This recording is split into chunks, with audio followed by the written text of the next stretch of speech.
Naval drones hit enemy helicopters for the first time in warfare history. No transit of Russian gas to Europe and the complications and speculations it has already created. My name is Pavos Termach and I welcome you in the year 2025. Let's go.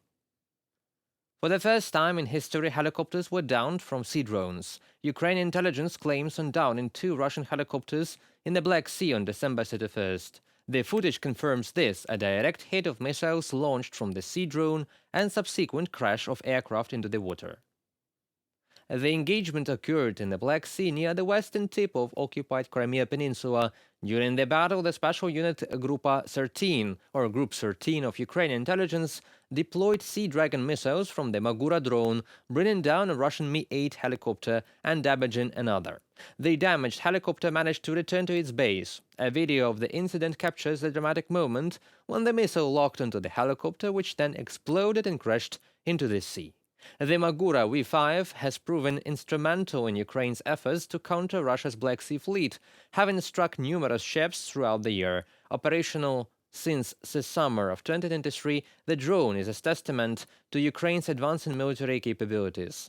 This state-of-the-art drone boasts a range of exceeding 800 kilometers or 500 miles and can reach speeds of up to 50 miles per hour. It is equipped to carry a 250-kilogram warhead and measures 5.5 meters in length, costs approximately 10 million hryvnias, or $240,000 per unit.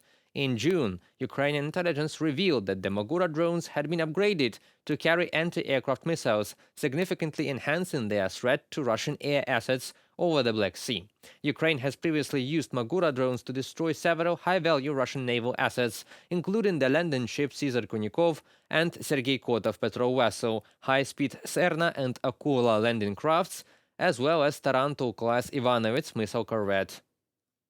Not one, but 2 Russian helicopters were allegedly destroyed as a result of the December 31st operation in the Black Sea. According to preliminary information, the crews of the said enemy aircraft have also been eliminated. Another Russian helicopter was hit by fire and managed to land shot down, from the Ukrainian intelligence statement.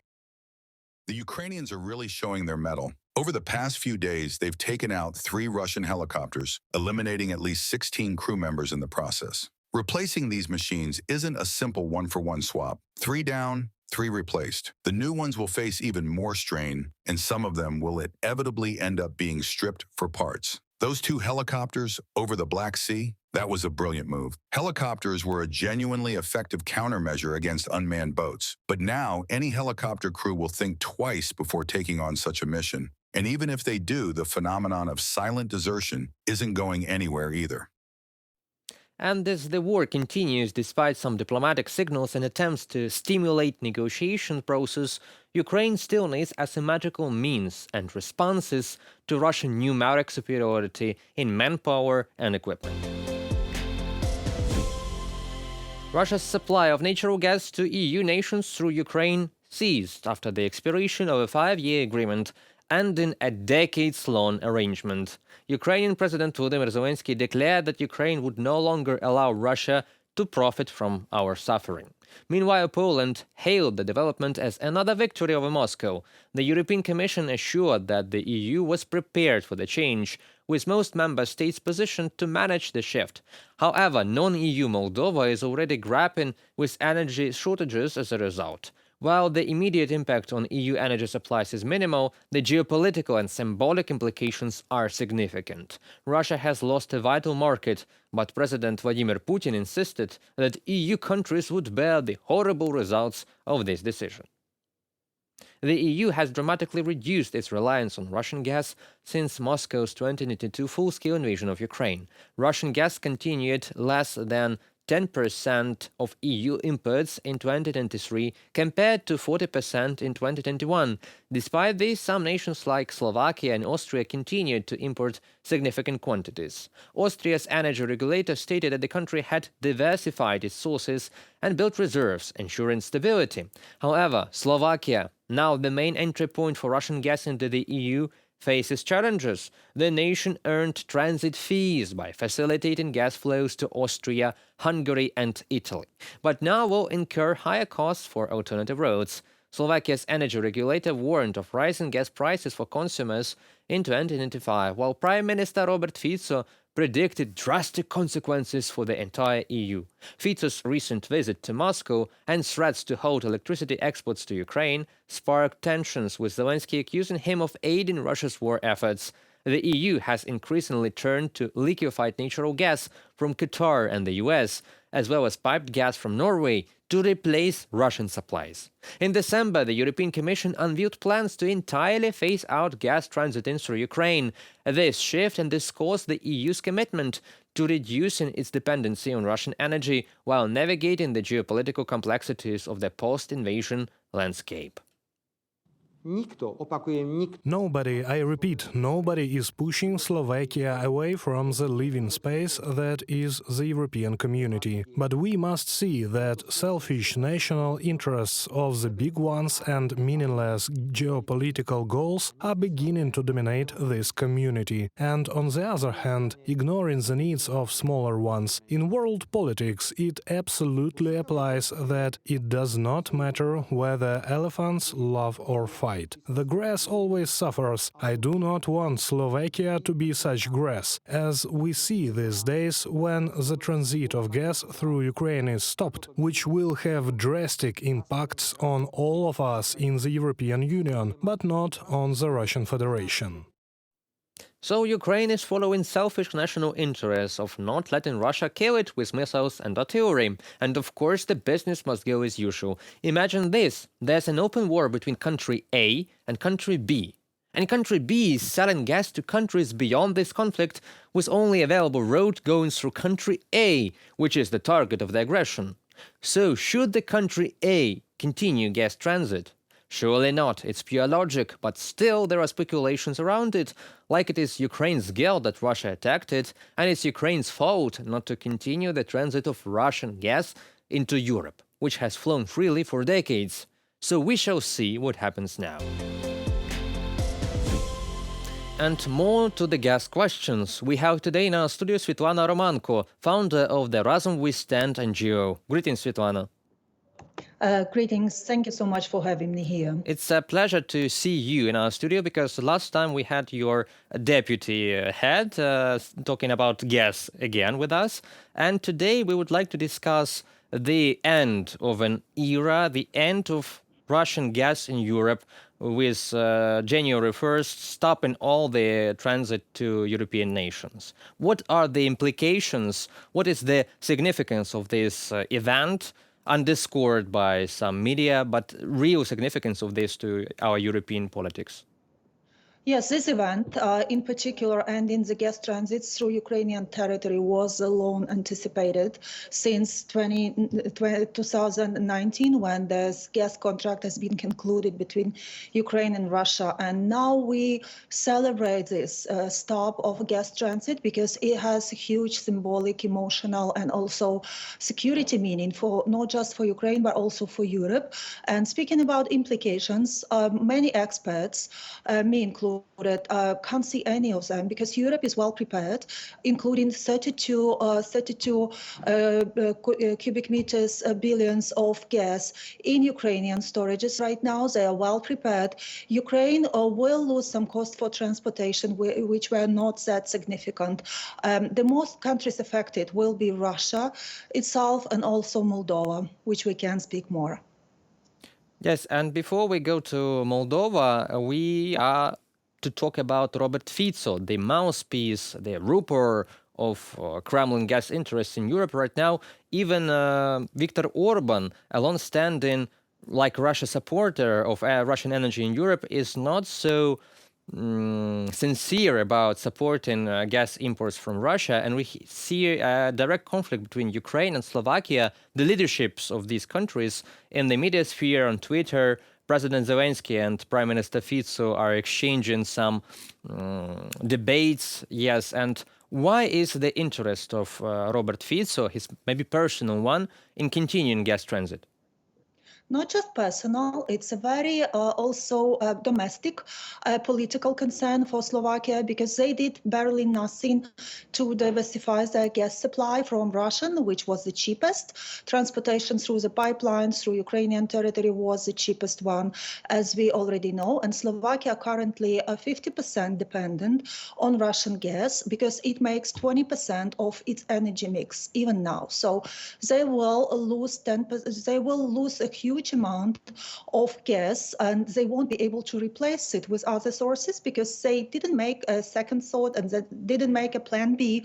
What happens if Ukraine stops gas transit through the pipeline, which is the only one left since Soviet times? As we know, it's been 40 years since Russia first started this gas route through Ukraine, and Ukraine mostly spends those money for service and for maintaining the gas supply, gas network and gas pipeline in a good technical condition. So we are very reliable partner to the European Union, and Fico has nothing to do as agree with European politics and policies. Of course, he is complaining. We can see him complaining to many media and speaking openly that the price will go up, the industry will collapse.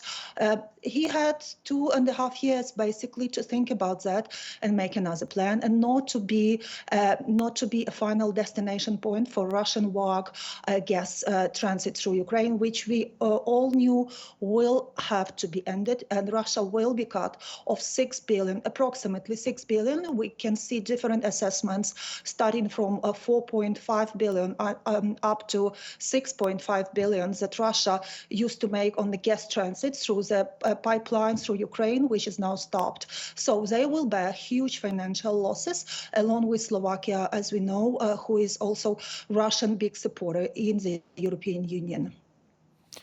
And if we consider that some political inner reasons for Slovakia influence the decisions of the government and their position, then how this stripping Europe of Russian gas, of this Russian gas needle, how it will change the future of Europe? Because we heard many times that Europe is dependent on Russia. Europe cannot go without Russia. Europe will freeze, their propaganda narratives.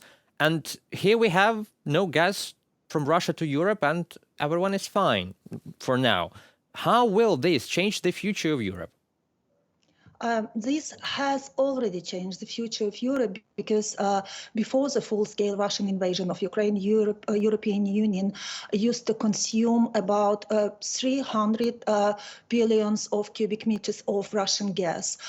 For now, they only which was 40% of their energy supply. Now they left just a not significant amount, which is still coming from Russia, which makes 8% of their energy mix. But I have to point on important facts that Europe has already increased the LNG exports from Russia.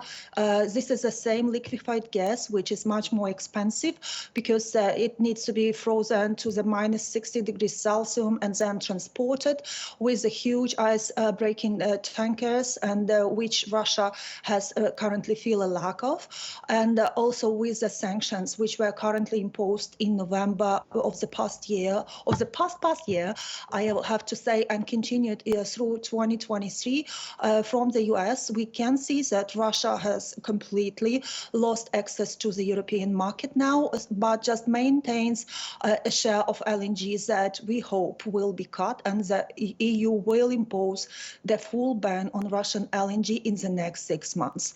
We work with that with our diplomatic institutions and our council, with the presidential office of many organizations, and also with our international partners, and the Polish delegation to the EU, which we know currently stepped into the chairing the European Council. So we expect and we call on Europe to go further to really sustain their energy security and fully end the consumption of Russian gas in a liquefied form, or so-called liquefied natural gas. Well, that's good news to hear. And returning to some non-EU countries that were not prepared to it, Moldova Moldova has some stockpiles of gas up to the end of March, I believe. They've made some reserves.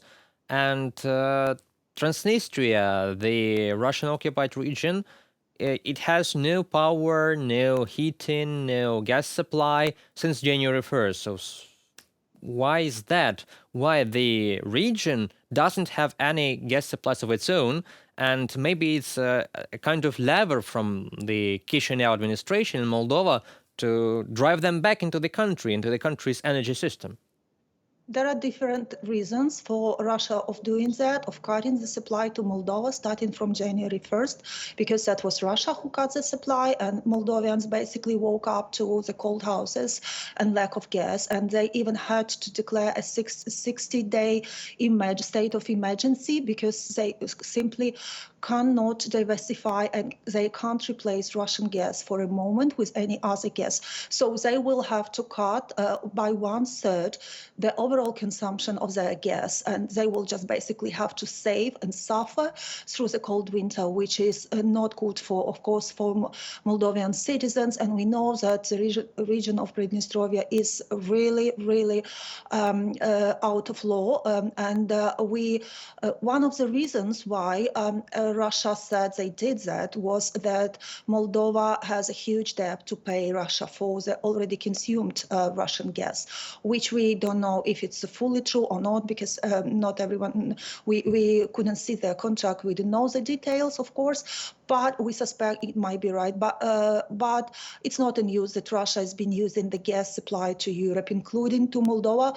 They are not a part of the European Union. They are not a member, but they started their way to becoming a member. And actually, what the main thing that they said publicly, the government, including Prime Minister, was that Russia using a gas supply as a geopolitical weapons.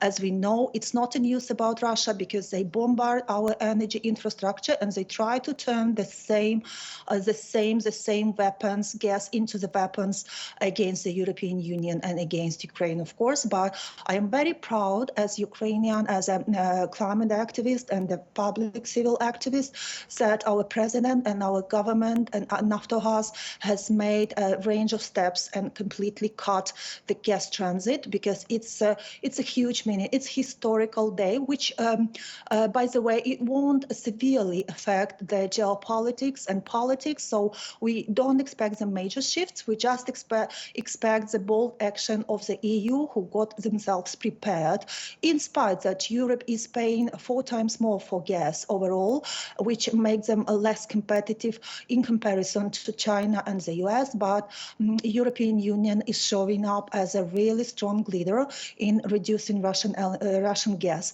and we hope they will continue this policy in the next year, and we will completely cut Russia's war machine of the gas and oil funds. But one thing to remind as well for us as for Ukrainians, that the next step, very important step, is cutting the oil supply through the Druzhba pipeline, which is still happening. It's the next thing to look into because the oil profits used to exceed the gas profits for Russia totally. And there is another way that Ukraine can show up as a strong leader, even in spite of the 3rd year of full-scale Russian aggression. So this is very reminiscent of the times of Yanukovych, when Russia used a gas debt to blackmail Ukraine, basically, and trick us into some kind of agreements that were followed by aggression in 2014. And you say about the Druzhba pipeline that is transferring oil. Maybe the main country that is receiving it is Hungary, if I'm not mistaken, right? Yes. And there's a lot of oil that is being sold to European countries right now, still from Russian territory. Unfortunately, there is refined oil. There is also refined oil products that still flow to the EU. So we know that EU has imposed the oil ban in the beginning of the full-scale Russian invasion, but it only became effective at the end of 2022, and later on we can't see that the all-effective cut of the use of oil products and oil fuel products, as well heavy oil fuel products, has been significantly cut across the European Union. And the main case here is, of course, supply via the Druzhba branch of the pipeline, but also this is a shadow fleet that we just witnessed a huge disaster in Kerch Strait just a few days ago, a week ago, and we know that this is so enormously important, not just for cutting Russian profits, but also deactivating Russian threat to the environment and to the environment of Ukraine. Thank you very much. Let us hope that European energy security will be independent of such players as Russia, because it's a strategic goal to get rid of those dependencies. And in the future, we will join the gas and oil production, maybe some green production of energy in the future in the European Union. Thank you very much, Ms. Yeah, just one last important point, that our future is a transition to renewable energy. We can't rely on oil and gas, because we've just been seeing that they've been turned into the geopolitical weapons. So decarbonize, step down of using oil and gas is our joint future, Ukraine and Europe. Thank you. Thank you very much, Mr. Romanko, for having us in the studio, for talking to us, and for the interview too. Have a nice evening. Thank you. You too. Well, that is all for today. Thank you for being with us. Remember to hit that like and subscribe button down below to help us continue delivering the news of the free world directly from Ukraine to you. It was Pavlo Shtelymach on UATV in the first wrap-up episode of the year 2025. Stay safe and don't let propaganda win.